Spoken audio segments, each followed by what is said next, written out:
একের পর এক প্রাইমারি এবং ককাসে জিতে যখন ট্রাম্প শিবিরে সুবাতাস, সে সময়ই বড় ধরনের ইমেজ সংকটে পড়েছেন এ নেতা। সম্প্রতি যুক্তরাষ্ট্রের ইতিহাসে প্রথম সাবেক প্রেসিডেন্ট হিসেবে ফৌজদারি মামলায় বিচার কাজ শুরু হয়েছে তার। মূলত 2016 সালের নির্বাচনের আগে পর্ন তারকা স্টর্মি ড্যানিয়েলসের মুখ বন্ধ রাখতে মোটা অঙ্কের ঘুষ দেওয়ার গুরুতর অভিযোগ রয়েছে তার বিরুদ্ধে।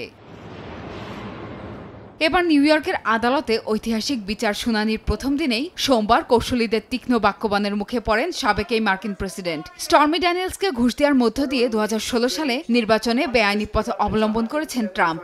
অর্থ খরচ করে স্টর্মির কণ্ঠরোধ করার এই চেষ্টাকে সোজাসাপটাভাবে নির্বাচনী জালিয়াতি আখ্যা দেন কৌশলীরা।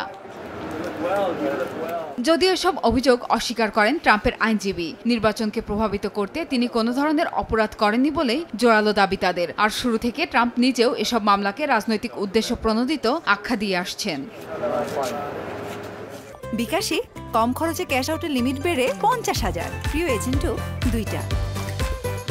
এ মামলায় দোষী সাব্যস্ত হলে সর্বোচ্চ 4 বছরের কারাদণ্ড হতে পারে ট্রাম্পের। অবশ্য জরিমানা দিয়েই কারাবাস থেকে রেহাই মিলবে তার। আসন্ন নির্বাচনের প্রার্থিতার ক্ষেত্রেও এই মামলার রায় কোনো প্রভাব ফেলবে না। তবে ভোটের মাঠে তার পক্ষে ভোট কমলেও কমতে পারে বলে ধারণা করা হচ্ছে।